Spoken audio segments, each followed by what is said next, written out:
दोस्तों, स्वागत है आपका भारत की भाषा में संदीप भटनागर में। आज हम बात करेंगे उस बड़े फैसले की जब ट्रंप ने रोजनेफ्ट और लुकोइल पे सैंक्शन लगाए हैं। दोस्तों, मैं ये बता दूं, ये कोई अचानक कदम नहीं था, बल्कि एक बड़ी रणनीति का हिस्सा था। और इसका टाइमिंग ये सबसे ज्यादा इंपॉर्टेंट है। ट्रंप आए हैं पिछले नवंबर या दिसंबर में, और एज ए प्रेसिडेंट उन्होंने काम शुरू किया जनवरी में। लेकिन नवंबर में आके उन्होंने सैंक्शंस लगाए हैं इन दो कंपनियों में, जो कि वो पहले भी लगा सकते थे और पहले भी ये काम कर सकते थे। लेकिन उन्होंने ये काम क्यों नहीं किया? पहले पहले बैन क्यों नहीं किया? चलिए इसके बारे में अब बात करते हैं। दोस्तों, ये शुरू होती है चीज 2020 से लेके और आज तक 2025 के बीच में क्या कहानी हुई। आपको पता होगा कि 2020 में कोविड आया था। कोविड के बाद तेल के दाम गिरे और रशिया ने अपनी क्रूड ऑयल सस्ता बेचना शुरू कर दिया था। और 2022 में फिर यूक्रेन का युद्ध हो गया। और युद्ध के बाद रशिया ने अपने तेल यूरोप के बजाय एशिया की तरफ भेजना शुरू कर दिया। और 2020 से 2025 के बीच में रोजनेफ्ट और लुकोइल ने पूरा इंडिया और चाइना में तेल सप्लाई किया। और यही बात, यही स्टोरी आगे की पूरी जो कहानी है उसको दोस्तों तय करेगी। इसलिए ये वीडियो लास्ट तक देखिएगा। मैं फिर डाटा आपको समझाऊंगा कि ट्रंप, जिसको हम एक बहुत भोला भाला आदमी समझ रहे हैं, वो इतना भोला है नहीं। उसने सब तरफ से देख के, और अब नवंबर में जबकि उसको कोई रास्ता दिखाई नहीं दिया, तब उसने बैन लगाया। अब हम बात करते हैं कि इंडिया की। इंडिया ने सस्ते रूसी तेल का पूरा पूरा दोस्तों फायदा तो उठाया है। और ये दोनों कंपनियों ने मिलके रशिया के लगभग आधे सीबॉर्न एक्सपर्ट, जो ये दो कंपनियां हैं, ये पूरा जितना भी सीबॉर्न है रशिया का, वो पूरा एक्सपोर्ट इन दोनों कंपनियों के हाथ में था।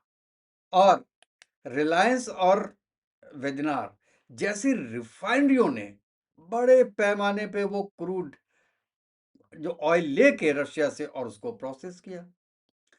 2025 तक इंडिया ने इस तेल से अपनी इकोनॉमी को भाई साहब स्टेबलाइज भी किया, और ये दुनिया जानती है। और बड़े माने में ये रिफाइंड प्रोडक्ट्स भी इन्होंने, इंडिया ने बनाए, और ये बात सब जानते हैं। और इंडिया के साथ साथ चाइना ने भी रशिया से काफी तेल खरीदा। 2020 में जो मात्रा थी वो 2025 में और बढ़ गई थी। और ये जो चाइना लेता है, ये पाइपलाइन से भी लेता है और सी, दोनों रास्तों से लेता है। और जो रोजनेफ्ट की जो ईएसपीओ पाइपलाइन है, उसमें चाइना का बहुत बड़ा रोल था दोस्तों।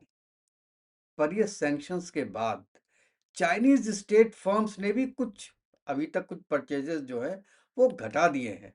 मतलब पूरे एशिया का जो ये एक ऑयल का जाल था, वो इससे प्रभावित हुआ है। नंबर्स मैंने स्लाइड में दिए हैं, you can go and see the numbers. Numbers में अभी आपको डिटेल में कम बता रहा हूं। अच्छा दोस्तों, अब ये बड़ी बात उठती है कि why Trump waited till November 25। सबसे अहम सवाल यही है, ट्रंप ने पहले बैन क्यों नहीं लगाया? कारण बिल्कुल क्लियर था दोस्तों, क्योंकि यूरोप अभी भी रशियन ऑयल पर निर्भर था। अगर तुरंत बैन लग जाता तो ग्लोबल ऑयल की जो रेट्स हैं वो बहुत उछाल उसमें होता, और सबसे ज्यादा प्रॉब्लम यूरोप को होती। अच्छा, इसीलिए बाइडेन ने भी बोला था इंडिया से कि आप परचेज कीजिए ऑयल, उसको रिफाइन कीजिए और यूरोप में बेचिए। तो क्या होगा कि इसमें जो ऑयल के रेट्स हैं वो संतुलित रहेंगे। इसीलिए ट्रंप ने भी करीब 9 महीने का वक्त दिया कि यूरोप के अपने जो अल्टरनेट अरेंजमेंट्स हैं वो तैयार हो जाए। और जब उसको लगा कि ये अल्टरनेट अरेंजमेंट्स तैयार हो चुके हैं, तब भाई साहब ने ये कदम उठाया और उसको बैन कर दिया। अब दोस्तों, अब हम बात करते हैं यूरोप का जो हिडन लूप होल है वो क्या है। ये एक बहुत बड़ा फैक्ट है कि यूरोप ने सीधे रशिया से तेल कम कर दिया लेना, पर ऑयल का फ्लो कभी रुकना तो था नहीं। रशिया का क्रूड इंडिया में आके रिफाइंड हुआ और वही रिफाइंड फ्यूल यूरोप में भेजा गया। यानी तकनीकी तौर से अगर देखा जाए तो सैंक्शन के बाद भी रशियन ओरिजिन ऑयल यूरोप पहुंचता रहा। यही वो लूप होल है जो कि अभी बंद किया गया है। जानबूझ के पहले खोला गया था जब तक यूरोप के पास कोई अल्टरनेट नहीं था।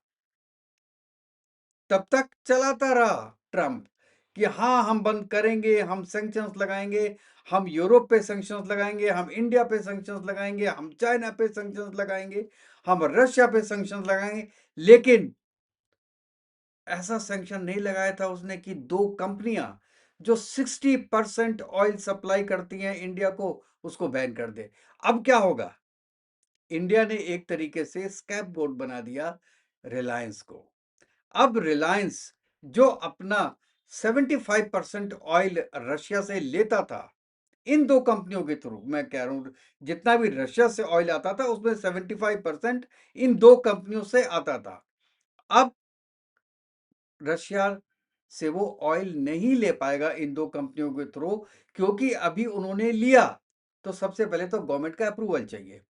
गवर्नमेंट अप्रूवल देगी नहीं, और अगर गवर्नमेंट अप्रूवल दे भी दिया तो यूएस रिलायंस को भी कल बैन कर सकती है।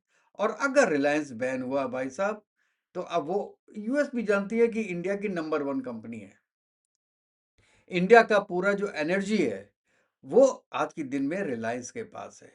इसलिए ये बड़ा मुश्किल हो जाता है हिंदुस्तान के लिए भी और अमेरिका के लिए भी।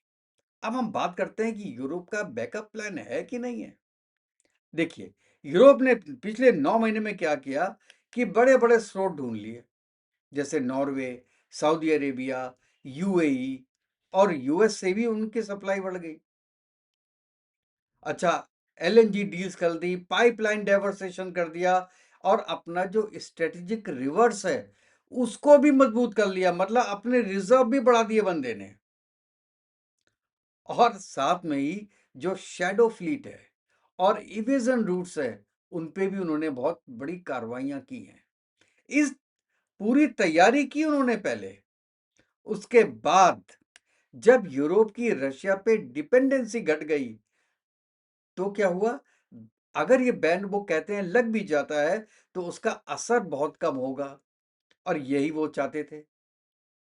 अब एलएनजी का एक्सपोर्ट देखिए तो 58% वो यूएस से ले रहे हैं, और जो पाइपलाइंस के थ्रू वो नॉर्वे से ले रहे हैं। और 558 शैडो वेसल्स वो उन्होंने सैंक्शन की है। और उसके साथ साथ जो क्रिप्टो ट्रेड था वो भी उन्होंने बैन किया है दोस्तों। ये एक्शंस लिए हैं यूरोप ने। अब मैं आता हूं टाटा स्पीक्स, और ये ट्रंप के लिए बहुत ही अच्छा टाइम था बैन करने का। और ये आप जो डाटा देख रहे हैं ये बिल्कुल साफ दिखाता है कि 2021 में ईयू की रशिया पर डिपेंडेंसी बहुत ज्यादा थी, और 2025 तक आते आते वो बहुत कम हो गई।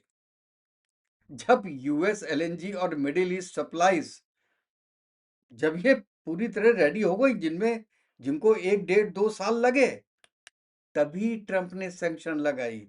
यानी ये कोई एक बहुत जिसे कहते हैं भावनात्मक कदम नहीं था, बड़ा कैलकुलेटिव टाइमिंग थी ये एक ग्लोबल शॉक देने की।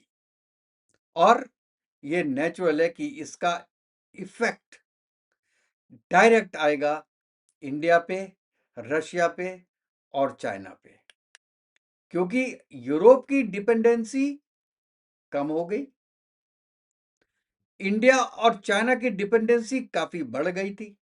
हाँ, क्योंकि देखिए अभी भी क्या हो रहा है कि इंडिया को सडनली जो बाकी कंपनीज है, जैसे ये दो कंपनीज हैं, दो कंपनीज को छोड़ के जो बाकी कंपनीज है जो अभी तक ब्लैकलिस्ट नहीं हुई हैं, उससे भी अगर इंडिया ऑयल परचेज करता है तो उनके रेट 3% हायर हैं, जो रोजवेल्ट और दूसरी कंपनी के थे।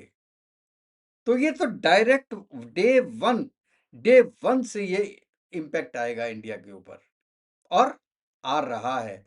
उसके बाद जब बाकी कंपनीज भी अगर बैन होती है तो देखेंगे इसका इफेक्ट कितना होता है, क्योंकि इंडिया को अपने अल्टरनेट मार्केट्स तो ढूंढने पड़ेंगे। और जो इंडिया में रिफाइन करके यूरोप में जो तेल बेचता था वो पॉसिबल नहीं हो पाएगा।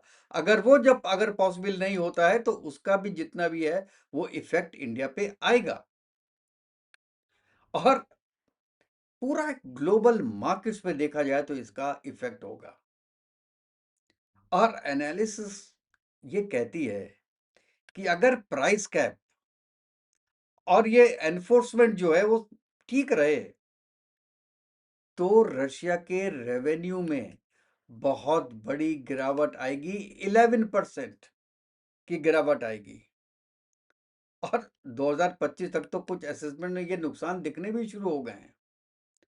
और इसके बावजूद जो यूरोप है वो पूरा, आप रिलेटिवली देखें तो वो स्टेबल है। और इंडिया और चाइना को नेचुरल है कि अपनी जो सप्लाई लाइंस हैं उनको एडजस्ट करना पड़ेगा, और उन्हें शुरू भी कर दिया है। सितंबर 25 में ही 1.53 बिलियन का लॉस एस्टिमेटेड है रशिया को। और इससे क्या होगा कि जितनी भी वॉर फंडिंग है वो वीक होगी, यूरोप स्टेबल होगा, और क्या होगा, मनी प्रेशर आएगा किस पे, रशिया पे, वॉर खत्म करने के लिए। इसीलिए मैं कहता हूं कि ये एक ट्रंप का, हम कहते हैं, मास्टर स्ट्रोक है। और तो दोस्तों, इस पूरी कहानी का निष्कर्ष यही है कि ये बैन ट्रंप की एक पॉलिटिकल चाल है। ट्रंप ने यूरोप को पहले तैयार होने का समय दिया, और फिर उसने रोजनेफ्ट और लुकोइल पे बैन लगा के उसका असर दिखाया दुनिया को कि देखो, इसका असर केवल 3 लोग पे होगा, लेकिन असर तो ज्यादा होगा, क्योंकि ऑयल की कीमत बढ़ेगी, क्योंकि अब ग्लोबल ऑयल का ऑर्डर बदल रहा है। और इंडिया और चाइना को अपनी जो एनर्जी स्ट्रेटेजी है उसको फिर से देखना पड़ेगा। आप इसमें क्या सोचते हैं दोस्तों? अपनी राय जरूर दीजिए इसकी टाइमिंग के बारे में, और इंडिया के रेवेन्यू में इसका क्या फर्क पड़ने वाला है।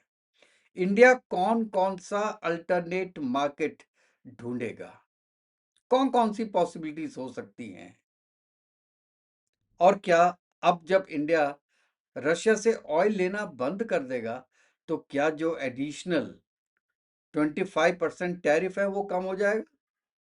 ऐसा दिखता तो है, क्योंकि ये बात तो है रही है कि इंडिया और यूएस के बीच में जो ट्रेड आपका एग्रीमेंट है वो फाइनल स्टेजेस में है, तो उसमें ये चीज भी डिस्कस की होगी। एंड कहते हैं it will come down to 15 to 16%, I don't know, but it is being said. और जो ये इंफॉर्मेशन जो छन के बाहर निकलती है ना, ये इंफॉर्मेशन किसी हद तक सही भी रहती है दोस्तों। तो चलिए देखते हैं, अभी बहुत जल्दी हमको लगता है कि एग्रीमेंट हो जाएगा। और जो सैंक्शंस लगाए हैं दो कंपनीज में ट्रंप ने, उसका इंडिया पे क्या इफेक्ट होता है और कितना इफेक्ट होता है, ये देखने वाली और जानने वाली चीज है। तो चलिए दोस्तों, पूरा वीडियो देखने के लिए आपका बहुत बहुत धन्यवाद। ये वीडियो लोगों के साथ शेयर कीजिएगा। जय हिंद, जय भारत, वंदे मातरम। खुश रहिए दोस्तों, स्वस्थ रहिए। फिर मिलेंगे अपने नेक्स्ट वीडियो में।